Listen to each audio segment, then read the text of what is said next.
Alors, merci. Bonne soirée. Good evening. With this bad weather, there's not a lot of people on the here in the council meeting, but probably you can listen to it on the video. There's roughly about 400 people every month that listens to this meeting, so that's pretty good. Donc, ouverture de la réunion. Est-ce qu'il y a des modifications? Non, je vais commencer par l'ouverture de la séance, tout simplement. Donc, j'ai besoin d'un proposeur secondaire, Mme Boulanger, M. Boucher. Adoption de l'ordre du jour, est-ce qu'il y a des modifications? Donc, on a 3 modifications à l'ordre du jour. Il va y avoir un retrait, donc le point 14.4, qui est la signature de l'entente relative à la collaboration entre les services de sécurité publique ou incendie avec la ville de Donham. Puis, on a 2 reports dans la même section, donc le point 14.1, qui est l'embauche d'un technicien en prévention incendie, et le 14.3, reconduction de l'entente relative à la collaboration des services de sécurité publique ou incendie avec la ville de Lac-Brome. Parfait. Donc, c'est juste une négociation supplémentaire qui doit être continuée, mais on va revoir ça en février. Je comprends. Proposeur secondaire, M. Martin, Mme Lebel.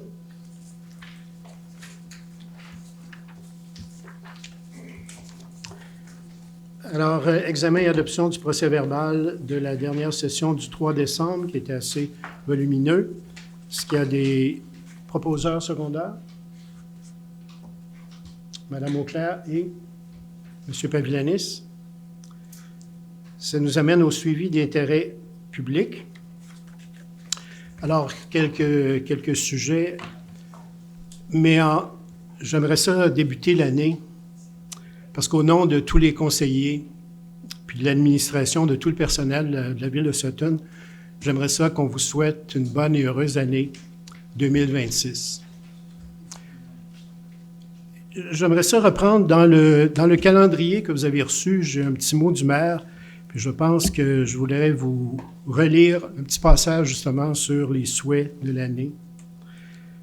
Ce que je disais, c'est que nous sommes incroyablement privilégiés de vivre à Sutton, dans un cadre aussi enchanteur qui offre une diversité de paysages époustouflants et une panoplie d'activités pour tous les goûts et toutes les saisons.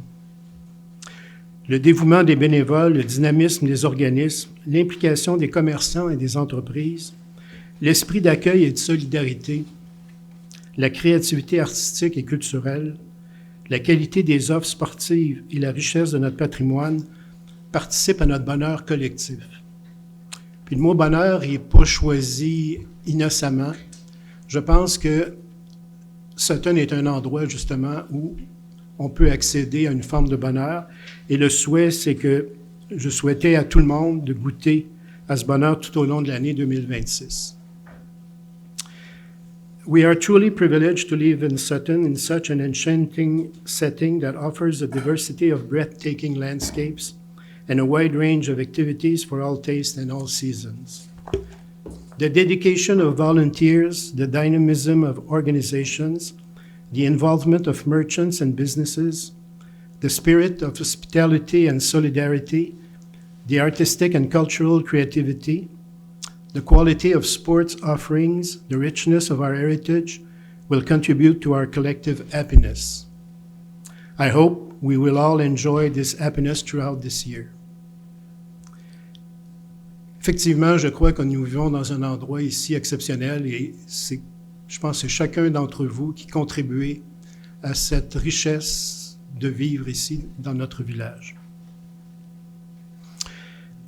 Un petit mot que je voulais vous parler, c'était sur le calendrier que vous avez tous reçu, que vous devriez avoir reçu. Il y avait une petite coquille à la toute fin qui indiquait des journées pour la collecte des ordures, du recyclage et des matières organiques. J'aimerais ça prendre quelques moments pour vous expliquer un peu ce qui va changer au niveau de la collecte des ordures, du recyclage et des matières organiques, le compost. Vous l'avez déjà noté probablement que les jours de collecte des bacs ont changé dans certains secteurs. La collecte des matières recyclables, le bac bleu, en fait, ça va être collecté le mercredi et le jeudi aux 2 semaines. Et ça, c'est la raison principale de ça, c'est que ce n'est plus la ville de Sutton qui va récupérer, qui va faire la collecte des bacs de recyclage, mais c'est Éco-Entreprise Québec qui qui a été mandaté par la MRC pour faire la collecte de tout le recyclage à travers les 21 municipalités de la MRC. Donc, c'est pas seulement Sutton, mais c'est partout à l'échelle de la MRC. Et ça, c'est fait par Éco-Entreprise Québec. C'est quoi? C'est une société sans but lucratif, mais privée. Privée dont le mandat, c'est de mettre en marché les contenants, les emballages, les imprimés au Québec. Donc, de pouvoir compter sur le volume, compter aussi sur, je pense, un meilleur système de gestion des collectes. Et si vous voyez j'en ai vu un aujourd'hui passer dans la rue, là, c'est un camion qui est blanc avec un logo Énergie, et c'est eux qui font la collecte maintenant des bacs bleus, et c'est eux qui vont ramasser chez vous ces données-là. Les bacs noirs, les bacs d'ordures, c'est le mercredi maintenant, ça va se faire le mercredi, toujours par les employés de la ville de Sutton, une fois par mois, pardon. Et c'est collecté aussi par secteur, et donc dans le calendrier, vous voyez les jours où c'est indiqué la collecte des ordures. Le bac brun, maintenant le bac brun, et ça c'est une nouveauté. Autrefois, c'était Matrec, c'est un fournisseur de la ville de Sutton qui faisait le ramassage du compost et des matières organiques. Et dorénavant, c'est les employés de la ville qui vont le faire. Et donc, pour organiser la cédule de collecte, le bac de compost, le bac brun, va être récupéré les lundis et mardis, aux 2 semaines de janvier à avril et toutes les semaines de mai à octobre, puis aux 2 semaines en novembre et décembre. Donc, c'est ce qui est indiqué dans notre calendrier. Et puis, il y a aussi les gros rebuts aussi, puis vous voyez, c'est un sofa rouge dans l'icône dans le calendrier qui va être récupéré. Alors, au final, ces 3 collectes-là, au bout de la ligne, en termes budgétaires, la Ville, on fait une économie de quelques milliers de dollars, c'est pas beaucoup, mais ça, au contraire, ce que ça fait au moins, c'est que ça utilise nos employés, nos camions et tout le reste, et puis, donc, et le côté recyclage est assumé par Éco-Entreprise Québec. Un autre point que je veux parler au niveau des travaux publics, c'est que vous le voyez ce soir, entre autres, on a vécu depuis, à toute fin pratique, le début novembre, des conditions extrêmes de météo. Des tempêtes, du froid, de la neige, des redoux, des pluies, des vents violents. Un cocktail météo comme on a rarement vu, en fait, depuis les dernières années. Et on doit, je pense, souligner le travail qui a été fait par nos employés des travaux publics qui, à travers tout ça, ont réussi à maintenir, je pense, un service à la population qui est assez exceptionnel. Alors, c'est pas étonnant que notre réserve de sel soit presque complètement disparue. D'ailleurs, ce soir, il faut procéder presque en urgence à l'achat de sel additionnel, parce qu'on en a besoin, puis effectivement, avec ce qui s'en vient, puis vous le voyez, sous la couche de neige, il y a une glace, il y a vraiment une patinoire un peu partout dans le village. Et ce soir, donc, on va voter un achat exceptionnel d'achat de sel. Ces conditions-là, ce que ça fait aussi, c'est que ça favorise l'apparition de nids de poules. Vous l'avez vu là, probablement sur la rue principale, aux 2 extrémités, au nord et sud, il y a commencé à avoir des nids de poules assez impressionnants. Alors, c'est sûr que de notre côté, on fait des appels, des revendications au niveau du ministère des Transports du Québec pour essayer de colmater. Évidemment, les conditions météorologiques ne sont pas facilitantes à l'heure actuelle, mais c'est sûr que nous, ce qu'on fait, c'est que constamment, on communique avec le MTQ. Particulièrement pour l'entretien de la route 139, qui est vraiment cet entretien-là, à notre avis, déficitaire. Le directeur général a communiqué, entre autres, avec le MTQ pour s'assurer qu'il y a vraiment une pression qui est exercée sur le MTQ, mais le MTQ, évidemment, c'est un contrat qui est donné à un fournisseur. Le MTQ est très au courant des problèmes d'entretien sur la route 139, particulièrement là, dans la courbe chez Paquette, autour des serres Paquette. Donc, nous, ce qu'on fait, c'est qu'on fait pression à chaque fois qu'il y a un accident, à chaque fois qu'il y a un incident. C'est sûr qu'on fait pression de ce côté-là. La bonne nouvelle, il y en a une bonne nouvelle au niveau du ministère des Transports. En fait, il y en a deux bonnes nouvelles, je dirais. La première bonne nouvelle, c'est qu'on a une confirmation que les travaux de réfection majeurs sur la route 139 principale et sur la rue Maple, c'est définitivement fait cette année. Donc, on a confirmation, après probablement 3 ans d'espoir, qu'on nous disait toujours que c'est l'année suivante, on a confirmation à ce moment-ci que la réfection majeure va être faite cette année en 2026. Donc, ça, c'est la première bonne nouvelle. La deuxième bonne nouvelle, on va en parler aussi ce soir, c'est un item à l'agenda, mais je voulais le mentionner. Nous avons reçu, durant le temps de Noël, la confirmation d'une subvention de presque $1 million. En fait, c'est 847 000 du MTQ pour qu'on puisse refaire le ponceau sur le chemin Réal. C'est la chute au Pécan. C'est tout près du Pence à l'heure actuelle, puis du stationnement de Mont-Sutton. Ça va nous permettre de terminer les travaux de toute réfection des gros ponceaux importants sur le chemin Réal, comme on a fait l'an dernier. On a fait celui au bas près du stationnement du P3. Là, cette année, on va faire celui au niveau du réservoir puis de la chute au Pécan. Et ça va, vous le savez, c'est une artère très importante, non seulement pour les résidents de Val-Sutton, mais aussi et surtout pour les utilisateurs du Pence et puis de Mont-Sutton. Donc ça, je pense que c'est une excellente nouvelle. Dernier élément, pour vous informer que la semaine prochaine, c'est la séance d'approbation du budget. Donc, le budget va être présenté la semaine prochaine. Donc, je pense qu'on vous invite à venir mercredi prochain à la séance du Conseil pour discuter pour qu'on puisse vous présenter notre budget d'opération et aussi notre budget d'immobilisation pour les 3 prochaines années, qui est le programme triennal d'immobilisation, le PTI. Alors, ça fait le point. Est-ce qu'il y en a qui veulent ajouter? Oui, j'avais quelque chose, oui. monsieur. Une question par rapport à l'asphaltage. Est-ce qu'on sait lequel des deux travaux va s'effectuer en premier, la 139 ou la Maple? Est-ce qu'on sait ça? Logiquement, c'est principal en premier, Maple en deuxième. Donc, nous, on a des travaux aussi de trottoir à faire? Oui, on est timé pour les faire avant eux.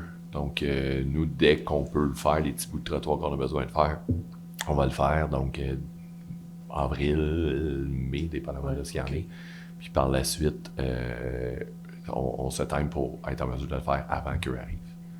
Mais ils commencent par la principale en premier, puis ensuite ils font même. Merci. Pardon? Ça débute quand? Ça dépend vraiment des températures, mais quelque part en mai. Probablement. Si ça commence avant, je m'excuse. Si ça commence après, je m'excuse aussi. Est-ce qu'il y a d'autres interventions? J'en avais un autre. Vous en avez un autre? Ben oui. Allez-y. C'est à propos du compostage et la sortie des ordures. Si j'ai bien compris, c'est que ça va se faire avec le même camion et c'est ça qui a fait que la cédule a été changée pour... oui, il y avait de notre côté, jeu, oui. Là, on n'a pas expliqué le pourquoi du comment. Oui. Quoi. On n'a pas 100 camions, on en a 2. Un petit pour certains secteurs, puis un gros standard pour la majorité de nos secteurs. Et autant par le passé qu'aujourd'hui, le compost et par le passé, le recyclage et les déchets étaient ramassés avec le même camion, mais pas les mêmes journées, puis n'étaient pas déposés au même endroit. Cependant, on pouvait nettoyer, mais tu sais, la contamination était, disons, moins importante, moins grave. Mais avec le compost, il faut s'assurer que le camion il est propre lorsqu'on ramasse le compost après avoir ramassé les déchets. Donc, c'est pour ça qu'il a fallu refaire la cédule pour s'assurer de certains temps d'entretien et de nettoyage pour être sûr qu'il n'y ait pas de contamination. Oui.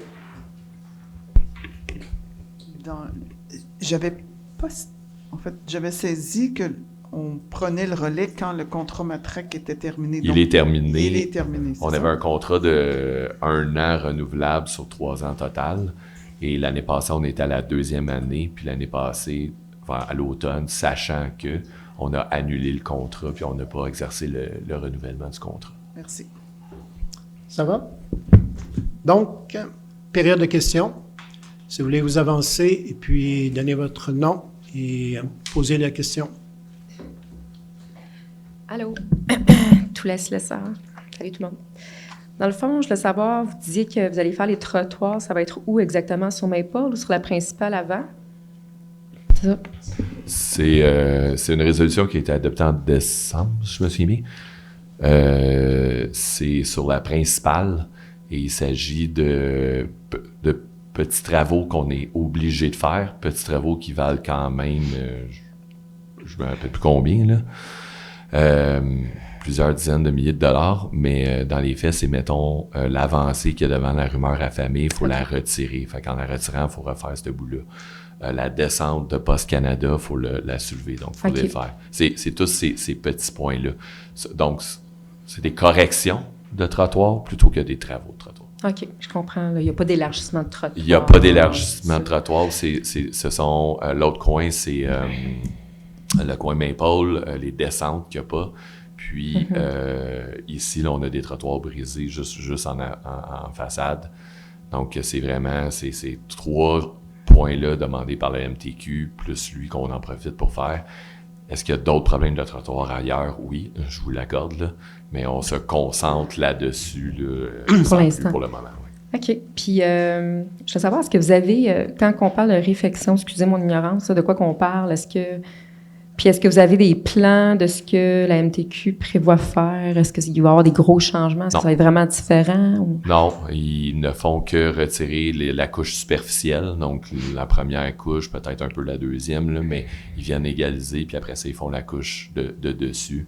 Là, ils creusent pas, s'ils creusent, ils creusent de quelques pouces, là, mais c'est pas... c'est vraiment juste le dessus. Donc, on peut dire que la fondation est bonne. C'est vraiment là...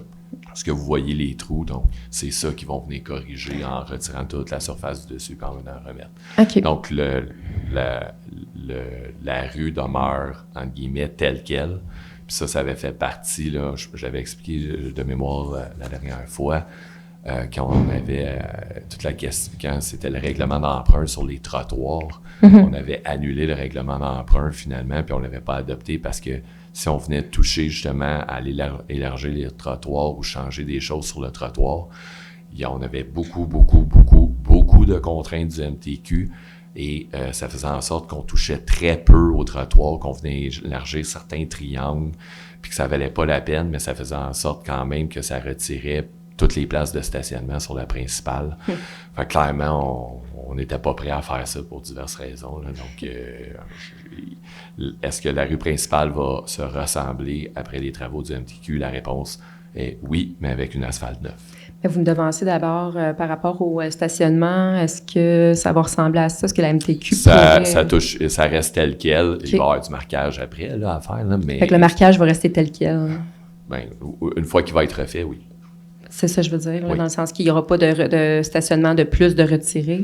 Non, pas à notre connaissance, pas à leur demande, vu qu'on ne touche pas au profil des trottoirs et que ça ne change pas le profil, ce que j'avais appelé à l'époque la ligne jaune du milieu. Okay. Donc, ça demeure tel quel, en principe. Oui. OK, merci. Maintenant, est-ce que la MTQ peut nous arriver avec des surprises? Est-ce que vous pourriez demander un plan à l'avance? Ou? Nous, ce qu'on a actuellement, c'est ça. Il n'y a pas de changement. Okay. Maintenant, comme je vous dis, ils ont déjà viré de bord une fois et changé d'idée une deuxième fois. Là, donc, c'est une possibilité. Bon, à voir si c'est l'éventuel. Merci. Merci. Est-ce qu'il y a d'autres intervenants? Oui. Bonjour, bonsoir. Sylvain Gervais. Oui. OK. Moi, j'ai compris qu'il n'y aura pas de changement, mais comme sur Maple, est-ce qu'ils vont élargir pour une piste cyclable quelque chose? Ou... Ils vont essayer de pousser le profil de l'asphalte le plus loin possible qu'ils peuvent. Est-ce que ça va permettre après ça de mettre des bollards, de créer pistes cyclables? J'ai peut-être des doutes, mais piste piétonne ou autre, on le sait pas. Ça, c'est le bout qu'on sait pas. Eux vont tenter vraiment de pousser le plus large possible l'asphalte qu'ils sont en mesure de faire à l'intérieur de l'emprise avec les fossés puis tout ça. Par la suite, ça va ressembler à quoi puis qu'est-ce qu'on va être en mesure, parce que le bout de sécurisation et vraiment d'identification puis de création de corridors revient à la ville. Fait que à quel coût aussi. Mais ça va être lorsque les travaux vont être terminés qu'on va être en mesure de faire quelque chose. Ou peut-être pas. Là, ça va dépendre de la situation réelle. Mais C'est je peux bon, ajouter qu'il y a eu plusieurs interventions de citoyens, de résidents sur Maple auprès du ministère. Et il y a eu des engagements, des lettres, des courriels qui ont été échangés, puis le ministère s'est engagé à exactement ce que Jonathan dit, c'est d'essayer d'élargir le plus possible la zone.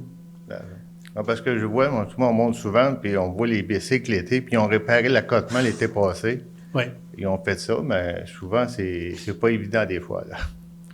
L'autre question, pour ce qui est de la Caduc, le projet où c'est rendu en ce moment pour la montagne, il devait passer pour le chemin, mais là, on ne faisait pas en même temps ou quelque chose? Ou...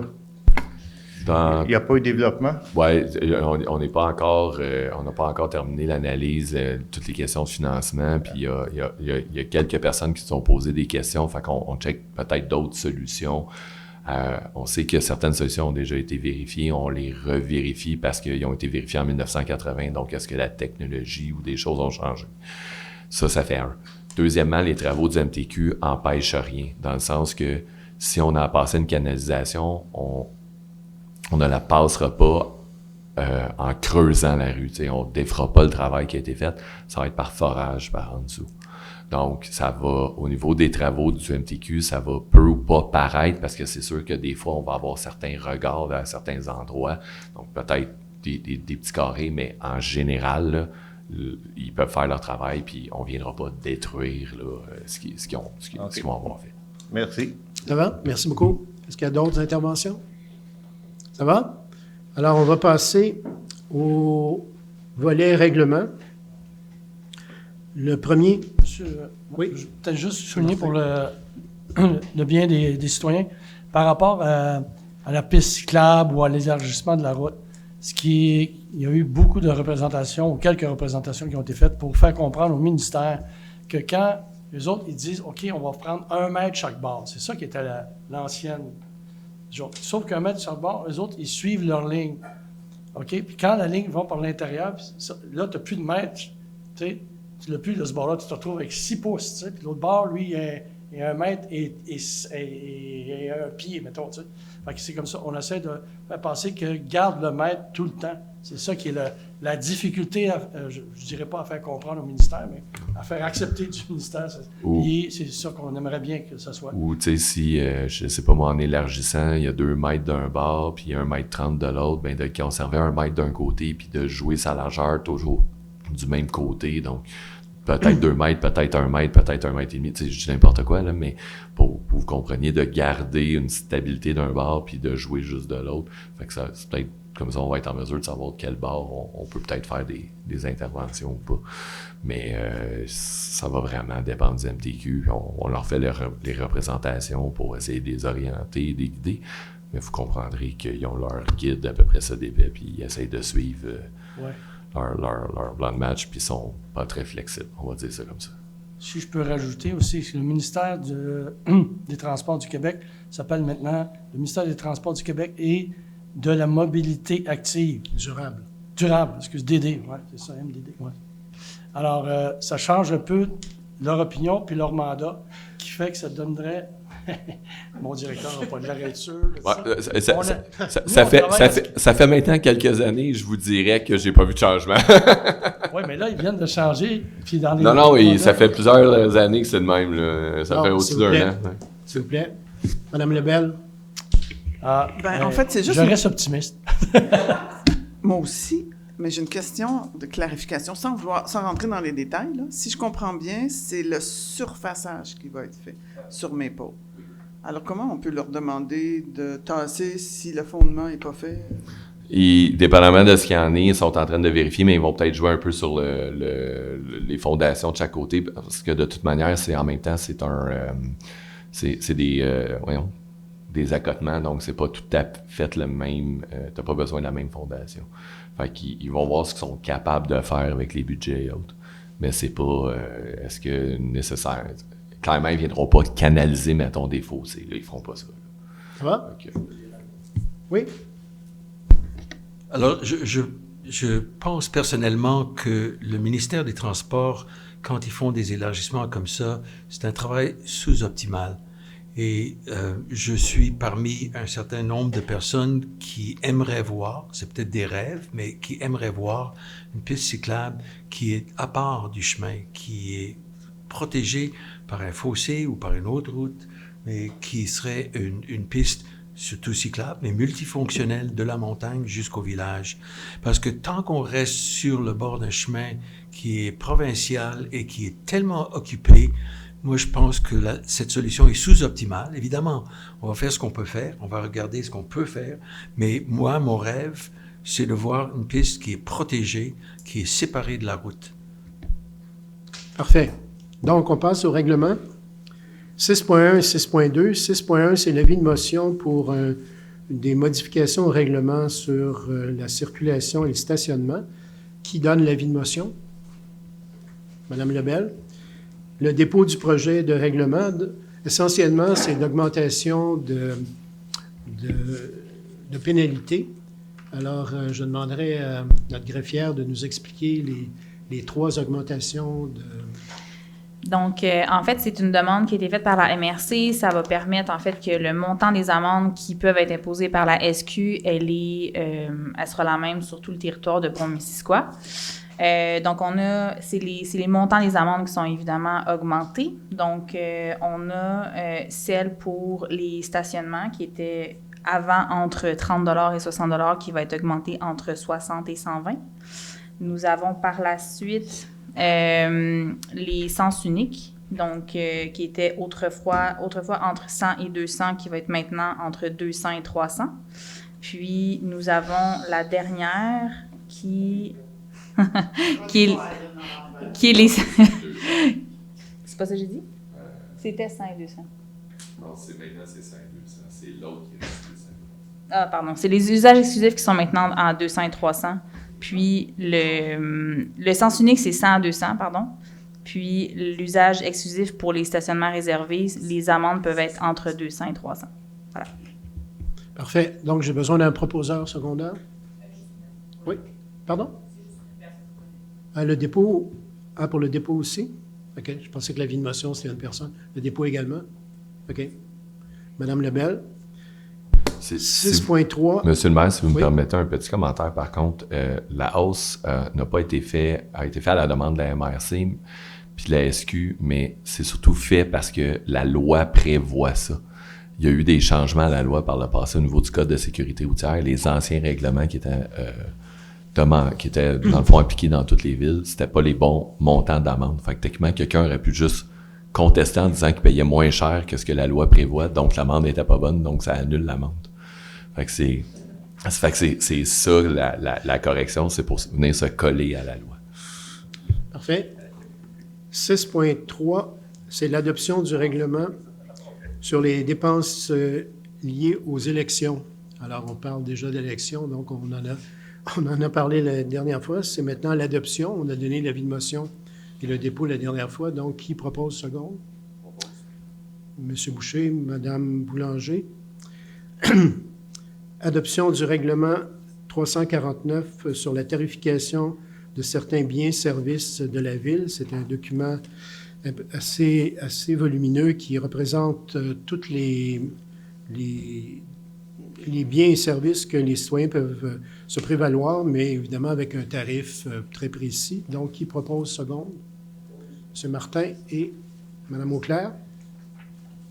Administration, c'est une résolution d'appui à la municipalité de Fredericksburg. Excusez-moi. Qui vise le traitement de leurs eaux usées. Alors ça, c'est, pour votre information, c'est un cauchemar pour la ville de Fredericksburg parce qu'ils ont demandé des subventions pour refaire leur usine de traitement des eaux usées et qui amène des problèmes là, dans la rivière au Brochet, puis éventuellement jusque dans le lac Champlain. Ça a été retardé pour des questions bureaucratiques et tout ça. Et puis là, ben, ils demandent finalement une résolution d'appui pour les appuyer, pour qu'ils puissent donner un contrat cette année et négocier avec le gouvernement du Québec pour obtenir la subvention le plus rapidement possible, au moins l'autorisation de débuter les travaux. Donc, qui propose second? M. Martin et M. Pavillanis. Renouvellement de l'entente intermunicipale reliée à la foresterie avec la MRC de Brome-Missisquoi. Il y a beaucoup de citoyens qui ne le savent pas, mais en fait, la responsabilité de donner les permis pour les abattages d'arbres, ce n'est pas la ville de Sutton, mais c'est la MRC qui donne ça. Et c'est par contrat. Chacune des 21, ou à peu près les 21 municipalités, je crois bien, j'ai le contrat devant moi, signe une entente avec la MRC pour que ce soit eux qui donnent les permis. Alors, c'est la ville, toujours de Sutton. Vous faites votre demande à la ville, mais la ville, dans le fond, c'est une boîte postale. On envoie ça à la MRC, puis c'est la MRC qui va faire l'analyse des dossiers, puis c'est eux qui donnent les permis au bout de la ligne. Ce que ça coûte, c'est 8 593 $ pour 2026, c'est ce qui est prévu. C'est environ 110 heures de travail par les spécialistes de la MRC. J'avais une question par rapport à ça. OK. Est-ce que je peux avoir juste un proposeur secondaire avant? Ça me fait plaisir. Madame Auclair, M. Martin. Parfait. Allez-y. Après l'envoi ou l'acceptation de la MRC, le citoyen reçoit son papier. Il reçoit son papier de la ville. Oui. Est-ce que la ville fait une surveillance plus tard, savoir si les arbres ont été bien battus? C'est-tu la MRC, c'est-tu nous autres? Parce que moi, je pensais que c'était nous autres qui faisaient cette surveillance-là. Savoir que c'est bien 3 arbres qui ont été coupés, pas 10, ou quelque chose dans le genre. Je vais référer au M. Fortin. La MRC est en mesure de faire des inspections, la ville aussi. Maintenant, est-ce qu'on fait la vérification des permis des travaux et de la conformité des travaux en vertu des permis? J'ai pas le choix de vous dire que ça dépend du temps qu'on a. Mais en principe, puis quand il y a une plainte, nous on part, on va voir, puis s'il y a une ambiguïté, la MRC va venir aussi. Mais s'il n'y a pas d'ambiguïté, ça ne veut pas dire qu'on appelle la MRC. Donc c'est relativement partagé, puis ça dépend des situations. Ça va? C'est bon. Oui. Ça suscite une question d'un suivi de plainte dont notre employé à l'environnement est allé vérifier. Il a été soulevé que s'il y avait des modifications à apporter lors de la révision du plan d'urbanisme pour les coupes à blanc, oui.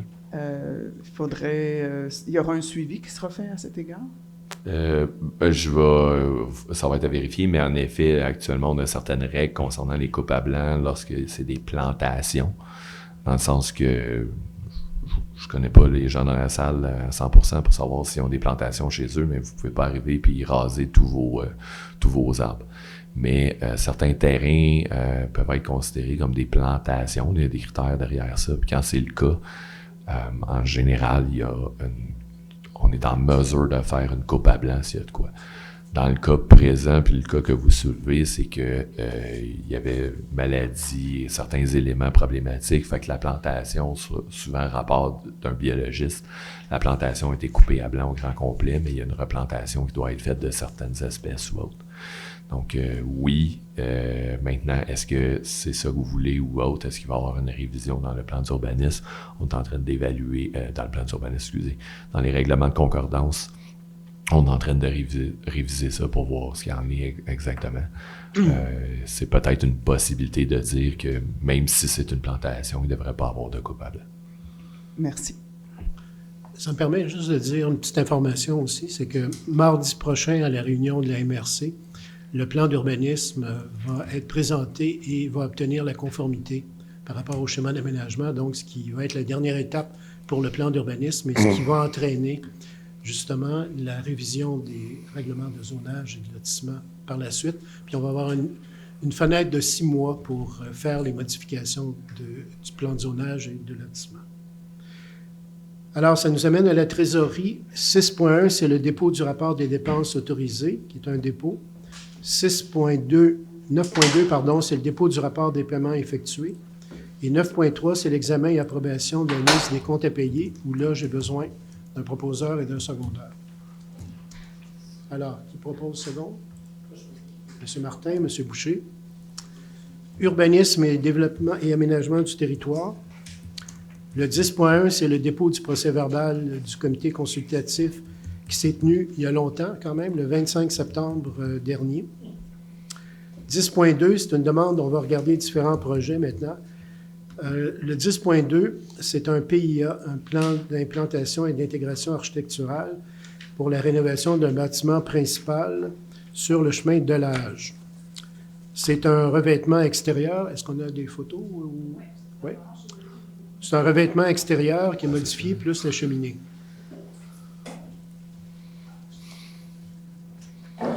Je peux faire le premier pendant que tu fais les autres. Je peux faire le premier pendant que tu t'arranges avec les autres.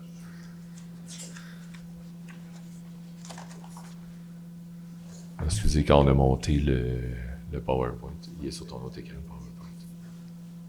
Ouais, rouvre-le. Non.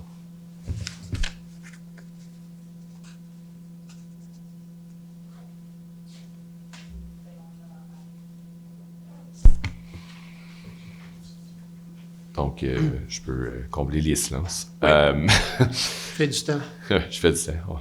Comme en télévision, on étire. Donc, c'est sur le chemin de l'Age, c'est la rénovation d'un bâtiment principal. Le bâtiment actuellement, c'est le parement, donc un parement d'acier de couleur grisâtre qui va être changé actuellement. On est plus dans le brun rougeâtre. Donc, le CCU approuve. Le voici. Le voici. Pas longtemps. On va l'avoir. Donc, le CCU a approuvé les plans. Cependant, là, il y a une recommandation quand même que le parement sélectionné soit du même type et de la même couleur que le parement existant sur le bâtiment, là. Donc, on se ramassera peut-être pas avec autant de couleurs, je vais dire ça comme ça. Mais reste que peu importe la solution choisie par les citoyens, là, ce plan est accepté et proposé par le CCU. Oui. Proposeur secondaire, Mme Auclair et Mme Boulanger, qui sont nos deux représentants sur le comité, notamment. Demande de dérogation mineure pour l'aménagement d'un mur de soutènement sur le chemin Puy, c'était 10.4, c'est la demande de PIA sur le même projet. Alors, qui présente le dossier? Donc, celui-là, en effet, c'est une dérogation mineure sur Priest. Ils doivent aménager un mur de soutènement. Il s'agit, dans le fond, de la réfection et de la construction. L'image n'est pas hyper claire, là, mais peu importe. Et l'enjeu qu'on a, c'est que c'est la hauteur du mur. Donc, un mur de soutènement, techniquement, a une hauteur maximum de 1,5 mètres. Cependant, dans le cas présent, là, on serait à 4,72 mètres. C'est vraiment le terrain et de la manière que c'est fait que c'est impossible là, de respecter la hauteur de 1,5 mètre. Donc, d'où la demande de dérogation mineure, là, même si en chiffre absolu, 1,5 à 4,72, c'est énorme. Mais vu les circonstances, là, ça demeure mineur. Parfait, puis c'est unanimement favorable. C'est unanimement favorable au CCU. Est-ce que j'ai un proposeur secondaire? M. Martin et Mme Auclair? Oui, Mme Lebel? En fait, c'est inscrit que c'est une construction ou une réfection. Le mur est existant? Attendez un instant. Et est-ce que c'est parce qu'on est en pente forte? Complètement reconstruit. Oui, c'est qu'il est déjà présent, mais il va être complètement reconstruit. Ouais. Fait que c'est pas une construction, mais c'est mis à terre et remonté. Une réfection complète. Oui, réfaction complète, oui. On est en pente forte ici? Précisément, là, j'avoue que je ne sais pas, peut-être dans ce petit bout-là, mais... C'est Ouais, un même mur qui pas retient vrai. le stationnement. Oui, puis qui est déjà existant. Là. Donc, c'est la réflexion, mais comme il faut qu'il le mette à terre puis qu'il le remonte, ben s'il y avait des droits acquis ou autres, techniquement, ça n'existerait plus. Donc, il faut aller en dérogation mineure. Puis, s'il procédait autrement, il y aurait des travaux majeurs à faire. S'il y avait besoin de refaire, il faudrait qu'il refasse l'aire de stationnement et tout ça. Ça créerait probablement plus de dommages que de le faire de cette manière-là. Puis, il y a un plan d'ingénieur qui a été déposé justement pour des questions de sécurité, justement, parce que c'est quand même pas mal plus haut que ce qui est normalement accepté. Alors, avec ces mesures-là, je pense que ça va être sécuritaire. Donc, on accepte la dérogation mineure. Maintenant, on passe au PIA, qui est le... Simplement pour finaliser la réponse là, à Mme Lebel, il y a des pentes fortes dans ce secteur-là. Maintenant, je ne connais pas assez le terrain pour savoir est-ce qu'à l'endroit de ce mur-là, il y a une pente forte ou pas. Ça, c'est le bout que je ne peux pas vous le dire. Parce que la manière que la carte est faite, là, je ne suis pas capable de faire le lien entre les deux. Mais oui, il y a une possibilité là, que... Ouais, c'est ça. C'est le trou que vous voyez. La pente forte, c'est ça. Là. C'est le creux qui est là. Donc, c'est pas le terrain est en pente forte ailleurs, mais sinon, en façade entre la maison et la rue, il n'y a pas de pente forte, sauf là. Mais c'est le trou qui est là, puis c'est le mur de soutènement. Et si on voyait le mur de soutènement actuel, là, c'est assez évident qu'on a besoin de le remplacer. C'est difficile à décrire. Donc, C'est difficile à décrire. Il est en palier. Oui. Oui. Et là, on propose un mur de près de 15 pieds pour combler un palier, c'est ça? On va faire juste un Le mur. palier est à 3, est à 1 mètre, 2 mètres. Ça, c'est 4 mètres. Non, 4 mètres de haut. Oui. Pour enlever la rue. Ce que je veux dire, c'est qu'actuellement, ce qui existe est C'est en palier, Je crois que c'est juste cette partie-là, par contre. C'est juste C'est la pas partie. ces parties-là, c'est ces deux parties-là. Vois-tu, XX. C'est ici, là. Oui.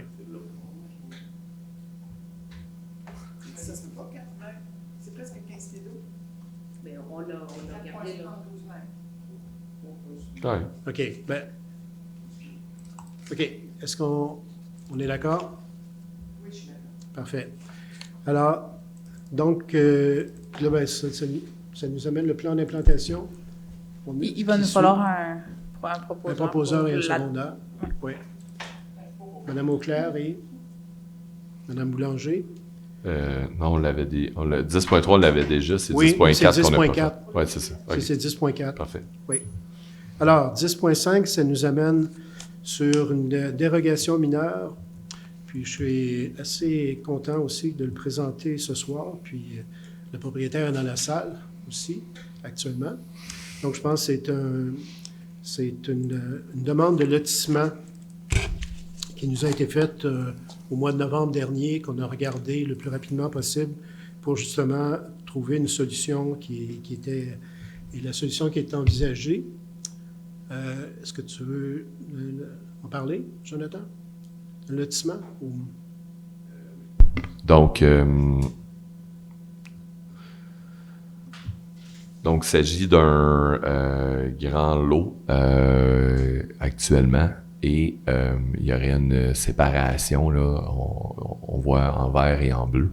Et dans le fond, on viendrait subdiviser ce lot-là pour en créer deux et créer donc le lot 1 d'une superficie, là, excusez les chiffres ici, je ne suis pas sûr à 100%, mais mettons un 8400 mètres carrés environ. Et le lot 2 là, est très grand, là, il demeure quand même encore assez grand. Le seul enjeu, c'est le petit bout, donc la largeur à cet endroit-là.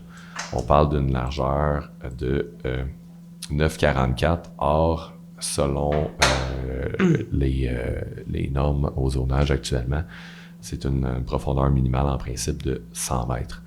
Donc, la recommandation, elle est favorable. Et le lot 1 aussi, il n'y avait pas un autre élément? Oui, c'est ça. Le lot 1 aussi, c'est une superficie de 8400 mètres, alors que la superficie minimale est de 20 000 mètres carrés. Donc, c'est les deux dérogations mineures. Par contre, il y a une partie de ça là, qui doit d'abord être autorisée par la CPTAQ. Donc, la dérogation mineure va rentrer en vigueur une fois que la CPTAQ va l'avoir autorisée si ce n'est pas déjà fait. Donc, proposition secondaire, Mme Lebel et Mme Boulanger. Alors, donc, c'est approuvé. Puis, ça me permet de dire aussi qu'il y a plusieurs autres projets qui sont discutés présentement avec les agriculteurs, avec les producteurs maraîchers, entre autres, là, par rapport au plan de zonage. Et je pense que par rapport à des questions d'avoir des conteneurs réfrigérés, d'avoir des habitations pour les travailleurs, tout ça, il y a une entente qu'on va regarder ça durant les 6 prochains mois. Puis on va travailler justement pour donner un souffle aux agriculteurs, aux maraîchers de Sutton. Alors, je pense que c'est l'engagement qu'on a pris, puis que le service d'urbanisme déjà est en discussion avec les maraîchers, justement. Puis on a créé d'ailleurs pour le plan d'urbanisme une table agricole. Puis on va mettre sur pied encore plus cette table-là au cours des 6 prochains mois. Puis je pense qu'on a aussi l'intention de la rendre permanente. Je pense que M. Pavillanis, qui est agriculteur lui-même, a cet intérêt de justement avoir qu'on ait plus l'écoute, qu'on écoute davantage, je pense, les gens qui produisent localement ici. Alors, je pense qu'on ne peut pas être plus d'accord avec cet objectif. Oui, je veux juste rajouter que je pense pour les gens de l'ensemble du Conseil, tout ce qui est de la sécurité alimentaire pour la région, il faut être sensible à ça. Donc, ça guide nos interventions. Tout à fait. Monsieur le maire? Oui. J'ai une question, étant donné que le dossier sécurité alimentaire m'intéresse énormément. Là. La table dont vous parlez concerne Sutton ou c'est la MRC? Sutton. Et on devrait avoir une résolution pour sa formation, j'imagine? Ben, je pense que dans le cadre du plan d'urbanisme, c'est un processus de consultation qui a été fait. Je ne pense pas qu'on a besoin de structurer. C'est plus basé sur la réflexion du plan d'urbanisme et du plan de zonage. Je ne pense pas qu'on va rendre ça actuellement permanent. On verra si on a besoin de le rendre permanent ou pas. C'est pas un comité. C'est pas un comité du conseil. C'est dans le processus de consultation publique qu'on fait. Mais vous nommez des membres du conseil, là. Alors, il devrait être nommé par résolution, monsieur le directeur général? Il n'y a pas de membre du conseil. Là. Sur les tables de consultation dans le cadre des règlements de zonage, non, à ma connaissance, il n'y a pas de membre du conseil. Je comprends que M. le maire a nommé M. Pavillanis en disant qu'il y avait un intérêt vu que c'est un agriculteur, mais sans plus. J'ai pas, moi, à ma connaissance, il n'y a pas de membres du conseil qui sont sur les comités de consultation de la même manière qu'on avait consulté à l'époque du plan d'urbanisme. Donc, il n'y a pas de résolution. Ça serait une proposition à faire, là, que je fais à l'ensemble des membres du conseil, qu'il y ait une nomination officielle pour que tout le monde ait la chance de se prononcer à cet égard. Merci. On en prend note. Alors, ça nous amène à... Pardon, oui. Oui, ben je félicite, évidemment, je soutiens la proposition.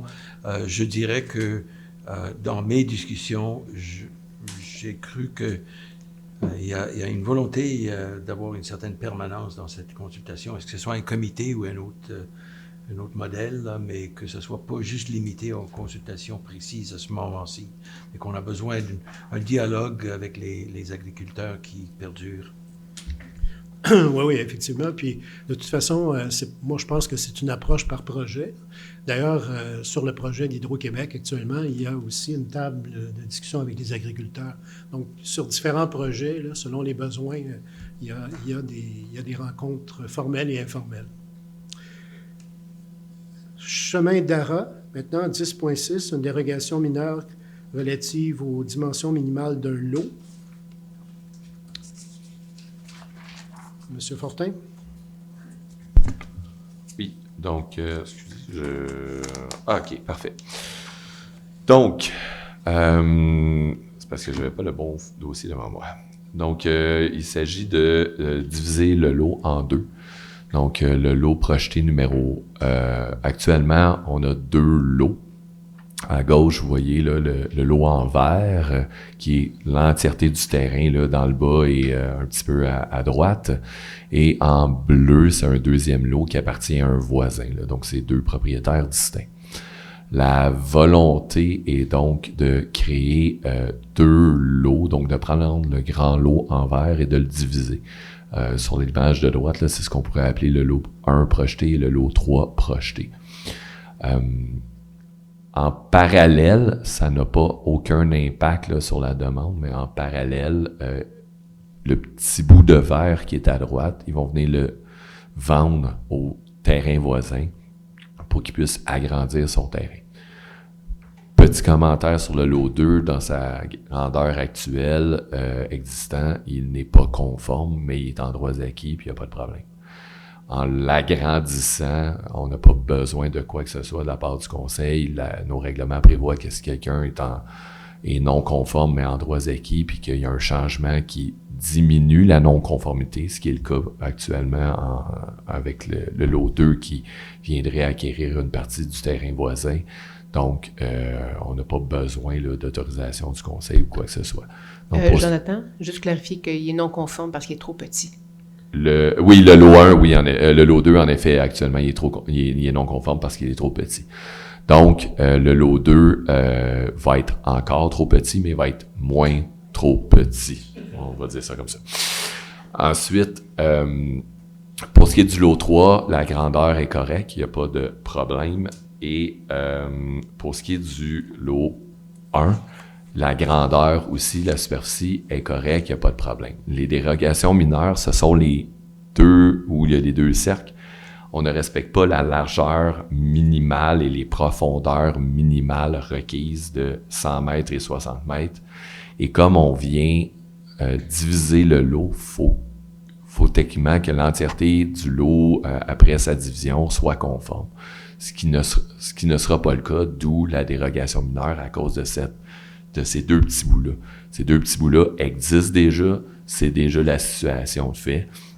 Donc, la dérogation mineure va venir permettre de confirmer ça et de faire en sorte là, que le lot 1 projeté soit conforme, entre guillemets, par dérogation mineure. À noter qu'actuellement, il y a déjà une maison sur le lot 2 projeté, ça c'est correct. Il y a déjà une maison sur le lot 1 projeté, ça c'est correct. Et que oui, le lot 3 projeté, le but ultimement, ça va être de le vendre pour qu'il y ait une 3e maison dans le fond sur ce terrain. Voilà. Proposeur secondaire. M. Martin et Mme Auclair. Commentaire? Ça va? Maintenant, une demande de PIA sur le chemin Bernier. C'est une remise. C'est cette image-là que tu as choisie. OK. Oui, en effet, c'est la remise en arrière-course parce que j'ai une autre image qui est les plans de la remise, mais en gros, vous pouvez le constater, là. C'est une toute petite remise toute petite façon de parler, là, mais c'est une petite remise de 10 pieds par 12 pieds. Où les matériaux de parement là, extérieurs vont être le même type là, que ceux sur le bâtiment principal. Donc, on est dans zone de PIA, même si c'est un bâtiment accessoire un peu petit. Faut malheureusement que ça passe quand même en PIA. Donc, la recommandation est unanimement favorable. Proposeur secondaire, M. Boucher et Mme Boulanger. Je voudrais ajouter que les matériaux vont être les mêmes que ceux du bâtiment principal. Oui. Le revêtement. Oui, je l'ai dit. Là, je ne sais pas si j'ai été clair, mais oui, je l'avais dit. Okay. Ça va? 10.8, c'est un PIA encore sur le chemin Mont-Sutton Heights. C'est le retrait d'une cheminée du bâtiment principal, fermeture du toit, un bardeau d'asphalte de même type. Exact. Donc, on enlève la cheminée, on bouche le trou, puis on met du bardeau d'asphalte. Voilà. Proposeur, M. Martin, M. Boucher. 10.9, c'est une demande de plan d'implantation et d'intégration architecturale par rapport à un groupe de murales. Ça, c'est un projet intéressant. Comme vous le savez, nous sommes à développer des murales un peu partout dans la ville, justement, pour améliorer l'esthétique. Alors, C'est sur la rue principale nord.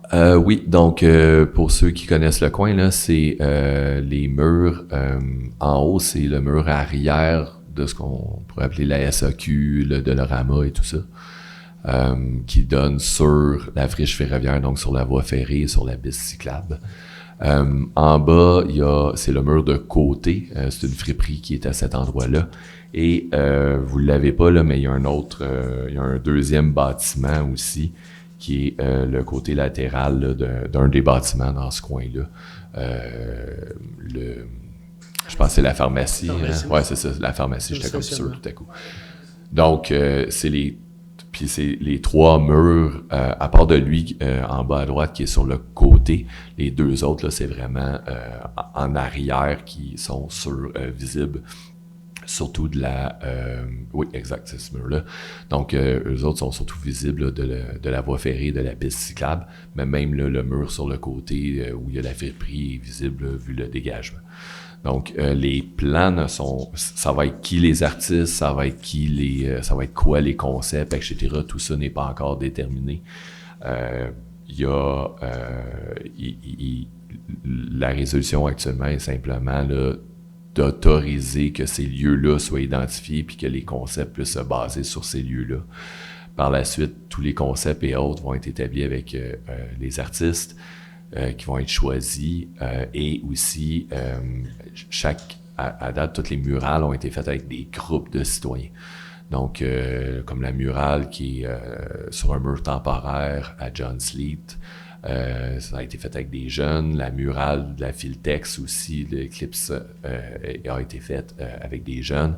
Et tout récemment, là, à l'automne, la murale qui a été faite à la fruiterie sur Western a été faite avec des groupes de personnes âgées là, de Villa des Monts de mémoire. Donc, ça va être qui les groupes ciblés et autres, c'est pas encore déterminé. Donc vraiment, la résolution, là, c'est d'approuver les emplacements sélectionnés. Puis mentionner aussi qu'il y a l'accord du propriétaire, évidemment. Oui, évidemment, là, avant d'arriver devant vous, on a... Surprise! Non, on a... dans tous les cas, les bâtiments appartiennent à la famille du IGA. Donc, oui, ils ont été approchés, puis on a leur acceptation. Proposeur secondaire? M. Moucher, est-ce que je peux avoir un secondaire? Est-ce que Carole? Ben, j'ai besoin d'un secondaire. Alors, Mme Boulanger. Parfait. Mme Lebel. On a discuté que l'approbation des compositions devrait repasser au CCU. Je vois que c'est bien inscrit. Et de retourner le projet au comité consultatif et d'urbanisme et de développement lorsque les concepts auront été précisés. Est-ce qu'ils seront réétudiés dans le cadre d'un PIA? J'avoue que je ne le sais pas. Logiquement, c'est repasse, oui. Mais ça va être des concepts, ça ne sera pas le plan final accepté. Est-ce qu'on peut amender la résolution pour s'assurer que lorsque les concepts auront été précisés dans le cadre d'un PIA et approuvés dans le cadre d'un... si ça passe devant le CCU, il faut que ça passe en vertu de quelque chose. Donc, logiquement, c'est le PIA. Oui.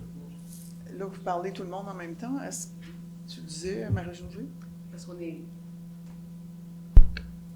Vu qu'on est sur le comité, je faisais juste valider est-ce que c'était notre compréhension. Mais, tu sais, pour que ça passe devant le comité, d'habitude, il faut que ça soit basé sur quelque chose. Donc, à part du PIA, dans ce cas-là, je vois pas autre chose. Oui. Pas de dérogation. Non, c'est ça. C'est pas d'une demande de dérogation. C'est pas des changements. Il faut que ce soit encadré par un règlement. Alors, ce serait sans doute par le PIA. Je ne vois pas autre chose, moi non plus. Et on n'a pas besoin de le mentionner à ce moment-ci dans la résolution. Non. C'est pas pertinent. Puis comme je vous dis, ça ne sera pas les plans finaux, là, ça va être un concept. Là, ça va être l'acceptation du concept général. Moi, je tiens à souligner profit, j'ai pas fini, Marie-Josée, un instant. Ajouter un élément. S'il vous plaît. J'ai pas terminé, je vais juste terminer. Juste au profit de la population, c'est que la discussion qui entoure l'emplacement on a aussi discuté du fait que les compositions des artistes qui seront approuvées doivent être bien intégrées à l'architecture environnante. Alors, c'est dans ce sens-là que je pose la question. Merci. Ce que je veux rajouter, c'est que le CCU n'a pas l'intention de s'immiscer dans la création artistique. Là. Il ne s'agit pas de ça. Il s'agit justement de bien s'assurer que c'est harmonieux et que c'est adapté, ça s'arrime bien avec le caractère architectural du village. Alors, c'est ça l'intention du CCU. Oui. Est-ce que dans le... Là, ce que je remarque,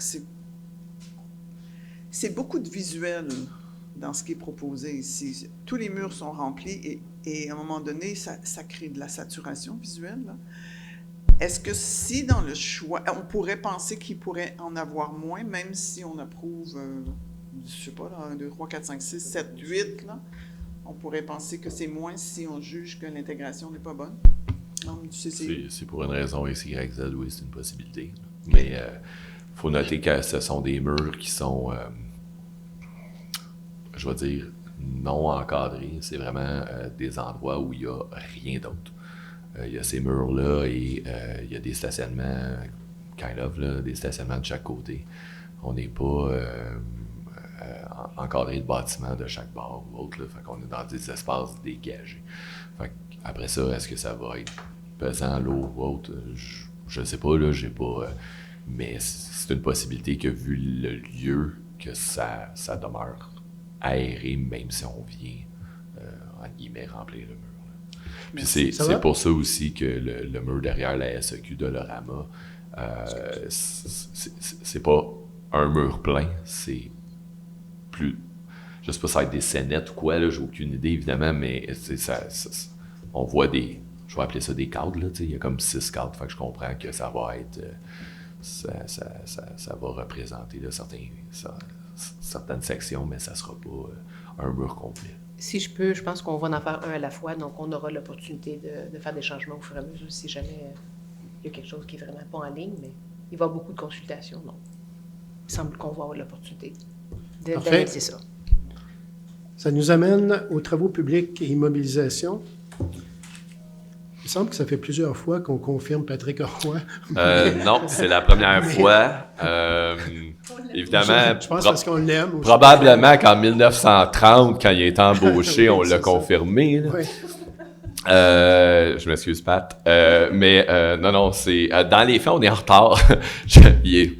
Ça arrive, là, mais sa confirmation est passée. Techniquement, il est confirmé depuis le 7 novembre 2025. On n'a juste pas adopté les résolutions, donc proposeur secondaire, rien à dire. M. Boucher, M. Martin. Confirmation de Steve Edouin comme mécanicien. Oui, donc c'est un des 2 nouveaux mécaniciens qu'on a embauché il y a environ 6 mois. Donc, depuis le 1er janvier, dans les faits, là, il y a sa permanence en vertu de la convention collective. Là, on vient la confirmer par le fait même. On est très satisfait du travail qu'il produit depuis son arrivée. Voilà. Proposeur secondaire? Avant, proposeur secondaire avant? Qui veut proposer? Mme Boulanger, M. Pavillanis? Oui. M. Martin? À l'effet que si on ne confirme pas, dans le cas des syndiqués, j'ai pas le choix de dire que la convention collective prévoit, à moins que ça soit un poste temporaire, là, mettons quelqu'un qui remplace un congé de maladie, mais comme nos postes d'été, par exemple, s'ils travailleraient une journée de plus que ce que la convention collective prévoit, ils obtiennent automatiquement leur permanence. Donc, dans son cas, à lui, j'ai pas le choix de dire que le 1er janvier, il est devenu permanent quand il est rentré le 2, 3, 4, 5 janvier travailler. Là, t'sais. Donc, dans son cas, c'est plus une formalité qu'autre chose. Mais oui, en effet, pour ce qui est des syndiqués, la convention collective crée un certain automatisme à partir du jour 1 après l'approbation. Pour ce qui est des autres employés, il n'y a pas d'automatisme qui se crée. Il faut venir le confirmer idéalement. Donc, comme Patrick Roy, entre autres, là, il a fallu faut le confirmer officiellement. Ça va? Merci. 11.3, c'est l'autorisation de la signature d'une entente municipale, justement pour la délégation de Éco-entreprise Québec, comme je vous ai mentionné en début. Et il y a tout un contrat qui est rattaché, qui va être signé par toutes les municipalités de la MRC, les 21 municipalités. Donc, qui propose second? M. Pavilanis et Mme Lebel. 11.4, qui est l'autorisation de paiement du décompte progressif. Alors ça, en fait, sur le projet du chemin réal, comme vous le savez, le ponceau du chemin réal, c'était toute une épopée de la construction qui était assez complexe. Finalement, c'est le dernier paiement. On arrive au décompte numéro 7, qui est de 108 121 $ pour un total du contrat qui a été de 1,9 million. Puis ça, c'est 300 000 $ par rapport au prix qui avait été approuvé à l'époque. Mais compte tenu des difficultés qui ont eu lieu pour pouvoir accéder, là, c'était 15 mètres environ de profondeur et toutes les difficultés. Donc ça, c'était négocié. Et je pense qu'on en arrive à un bon règlement de ce côté-là. Donc, c'est d'approuver ce dernier décompte progressif, numéro 7. Alors, qui propose second? M. Martin et M. Pavilanis. 11.5, c'est l'achat, l'autorisation d'une borne de recharge flot. Alors, je veux juste mentionner que je ne participerai pas si jamais il y avait un vote. J'ai été administrateur de Flot pendant 10 ans à peu près, président du conseil de Flot. Et je ne le suis plus depuis 4 ans, en fait. Mais comme je connais très bien Flot, je ne vais pas me prononcer sur cette question-là. Donc, qui propose second? M. Pavilanis, Mme Auclair. Est-ce qu'il y a des commentaires, questions? Juste faire un petit commentaire, c'est pour 3 bornes et non juste une. Juste pour être clair dans le prix. Parce qu'on a prévu une dépense de 22 000, donc c'est pour 3 bornes et non une. Juste pour être... 3 bornes incluant l'installation. Qui vont être ici à l'hôtel de ville, donc sur le côté de l'hôtel de ville, dans le stationnement entre la caserne et l'hôtel de ville, il y a 2 bornes actuellement. À vrai dire, c'est pas vrai, il y en a une qui est inexistante, là, qui est arrachée, là, qu'on appelait la borne Tesla. Donc, l'autre borne, qui est une borne plus du type résidentiel, si on veut, commence à avoir de l'usure et autres, puis il faut la remplacer. Donc, on va remplacer par 2 bornes qui pourraient être payantes. Il y a des vérifications à faire, là. Pour le moment, là, il n'y a aucune décision prise à ce niveau-là. Mais il s'agit de 2 bornes qui ont... on a des charges usuelles là, que vous avez à la maison. Qui prennent environ 8 heures à recharger un véhicule. Il y a des charges ultra rapides là, qu'on voit sur les autoroutes à 1 heure de recharge. On est plus dans du 2-3 heures de recharge, dépendamment là, de votre véhicule. Donc, ça va être ces bornes-là qui vont être mises à cet endroit-là. La 3e borne, c'est pour les besoins là, du service de sécurité incendie avec le véhicule des premiers répondants. La recharge, on s'en doutait, mais on a eu l'expérience durant le temps des fêtes. La recharge avec une borne comme on avait actuellement, là, qui est une borne plus lente qui prend 8 heures, ça fonctionne pendant la nuit, mais dès qu'il y a des appels en rafale, à un moment donné, on n'est pas capable de recharger là, assez rapidement. Donc, avec la nouvelle borne, le véhicule n'aura pas d'enjeu ou quoi que ce soit. À noter que la sécurité des gens n'est pas mise en jeu. Là, faites-vous-en pas. Au pire des cas, on a d'autres véhicules que les premiers répondants peuvent prendre rapidement sans problème. Leur propre véhicule de pompier ou autre, mais donc, c'est ça les 3 bornes qu'on vient rajouter. Parfait. Obtention d'un contrat gré à gré pour l'achat d'une boîte à sel. Oui, donc c'est un camion on a le camion numéro 66 qu'on utilise pour du déneigement, qui sert particulièrement en cas de panne d'un autre véhicule actuellement. Sa condition mécanique est complètement à terre ou presque. Là, on est en mesure de s'en servir pour d'autres besoins quotidiens de parc, de ci, de ça, mais pas pour du déneigement qui demande quand même beaucoup sur un véhicule. Là. Donc, on a un véhicule, le un nouveau F550 qui est arrivé il n'y a pas hyper longtemps là, dans la flotte. Donc, on est en mesure de mettre sur le F550 une boîte à sel qui est le point en question et une lame de déneigement qui est le prochain point. Donc, c'est de venir faire l'acquisition d'une boîte à sel puis d'une lame de déneigement pour pouvoir les mettre sur ce camion-là et dépanner, surtout s'il y a un bris mécanique sur un autre véhicule qui nous empêche de déneiger un secteur. OK. Donc, premièrement, on va traiter de la boîte à sel. La boîte à sel, il y a eu un appel d'offres. 2 candidats.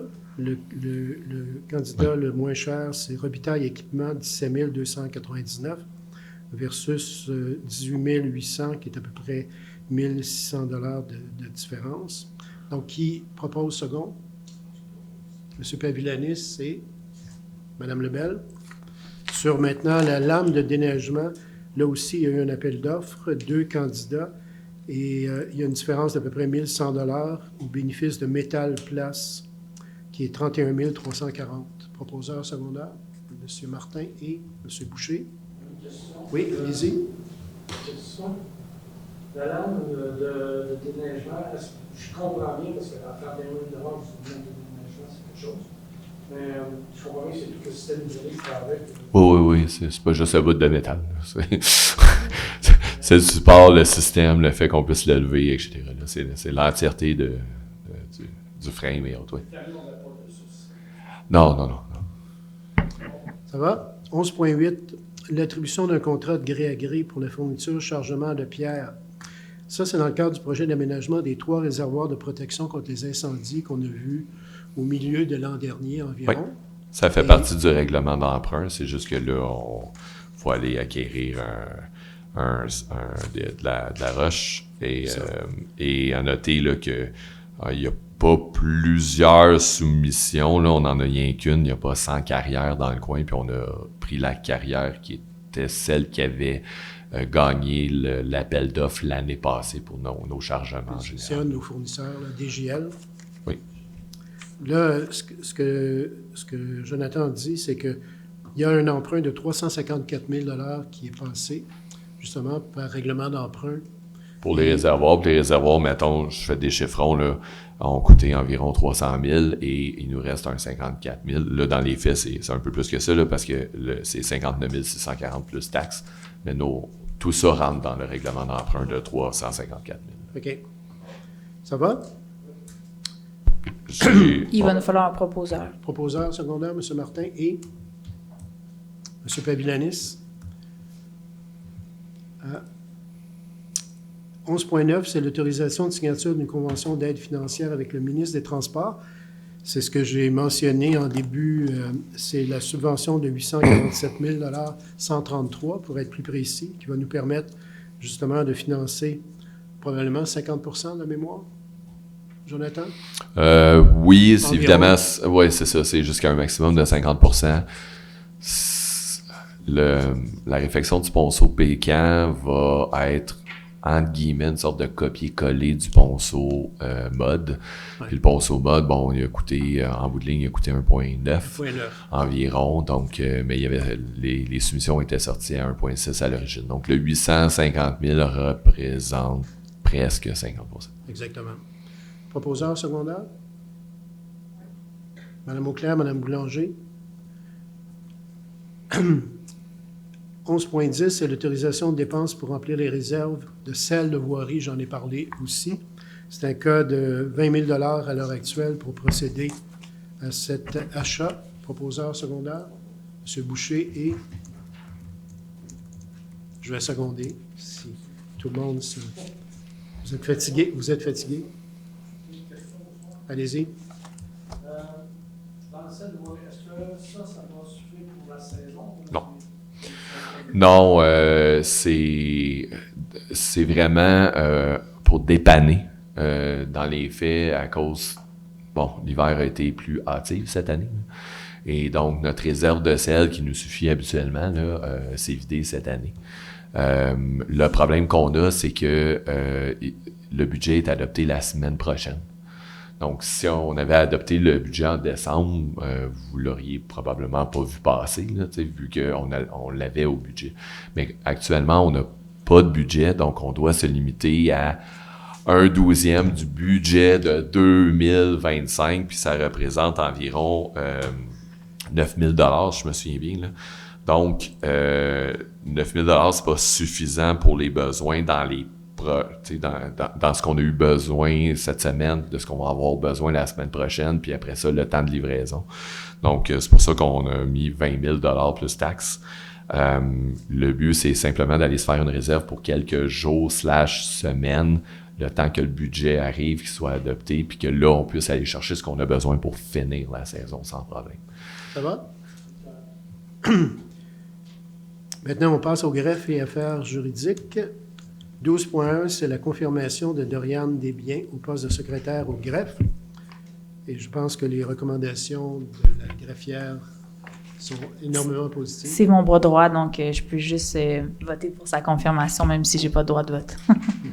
Donc, j'ai besoin d'un proposeur secondaire, Mme Auclair et M. Pavillanis. Dépôt de la déclaration des intérêts pécuniaires de chacun des membres du conseil, où on peut voir qui est le plus riche d'entre nous. Proposeur secondaire? C'est un dépôt. Ah, c'est un dépôt? Oui, c'est vrai. Bon, on n'a pas besoin de proposer secondé. Ça va bien. Embauche de la coordonnatrice du camp de jour pour la saison estivale. Donc, c'est Ève Rompré. Oui, donc Ève est avec nous là, depuis plusieurs étés. C'est au minimum sa troisième été, là, sa troisième été avec nous. Sa deuxième été, peut-être même 3 comme coordonnatrice. Je sais qu'elle a été monitrice un été, là, donc oui. Ça assure la stabilité et nous sommes très contents de la revoir. Oui. Proposeur secondaire, M. Boucher et M. Pavillanis. Embauche de la coordonnatrice aquatique pour la saison estivale. Oui, donc Régine Durocher, elle a déjà été sauveteur par le passé à la ville durant plusieurs étés. Puis elle n'était pas là l'été passé là, pour des raisons personnelles. Et cette année, la coordonnatrice qui était là par les années passées, c'est maintenant notre nouvelle commis comptable à la trésorerie au niveau des payes. Je vous assure que son cœur aurait voulu continuer à être coordonnatrice de la piscine. Malheureusement, là, c'était pas possible. Mais Régine a accepté là, d'être coordonnatrice cet été, donc de revenir et d'être coordonnatrice.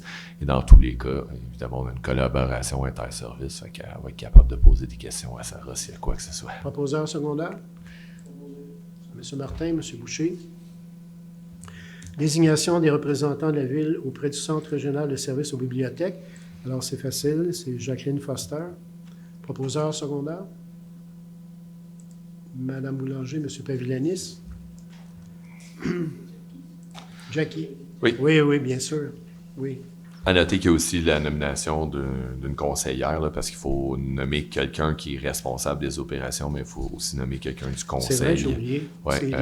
Qui est Élise dans le cas présent. Là, c'est la personne qui est désignée lors des assemblées généraux et tout ça, là, auprès de Réseau Biblio, qui est l'autre nom qu'on donne à Centre régional de services. Parfait. Autorisation de l'octroi du contrat de service pour Plaisirs d'hiver. C'était la Corporation de développement économique. Plaisirs d'hiver, c'est du 13 et 14 février. Et c'est 8 000 qui est prévu pour un événement qui, espérons-le, cette année, va être dans les meilleures conditions météo que l'an dernier. Oui, puis comme j'expliquais tantôt, en temps normal, on est sur le 1/12e du budget, mais là, vu l'événement qui est demain matin, entre guillemets, là, parce que c'est quand même rapproché, 13 et 14 février, puis qu'il y a des dépenses, puis des montants à débourser le plus rapidement possible là, par la corporation. Donc, c'est pour ça qu'exceptionnellement, on vous demande d'autoriser la dépense.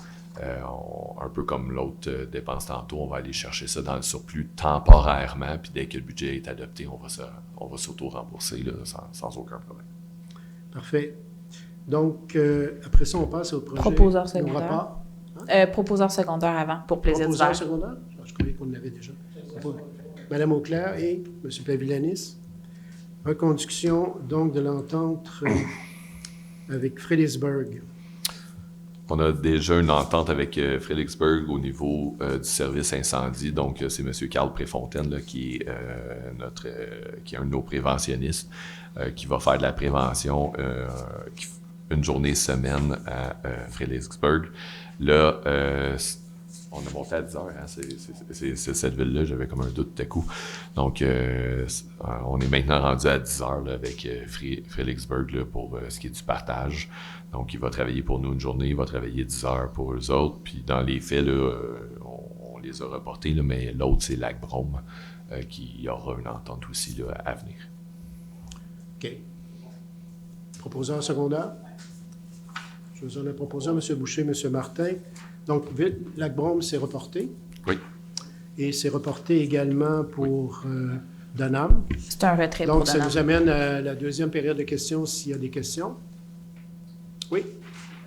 Allez-y. Ça marche bien? Oui, Frédéric quel est Lemay. votre nom? Moi, je demeure à Pardon, votre nom? Frédéric Lemay. Frédéric Lemay. Je suis sur la rue Bridge à Glen Sutton. Ma question fait suite là, au débordement des eaux qu'il y a eu au ponceau de Missisquoi et de Bridge, si je ne me trompe pas, le 19 décembre 2025. Moi, j'étais absent. Malheureusement, j'ai pas pu constater, mais j'ai parlé avec mes voisins qui me disaient quand même qu'au niveau de la ville, il y avait eu une belle réponse. Les actions se sont faites rapidement, tout ça.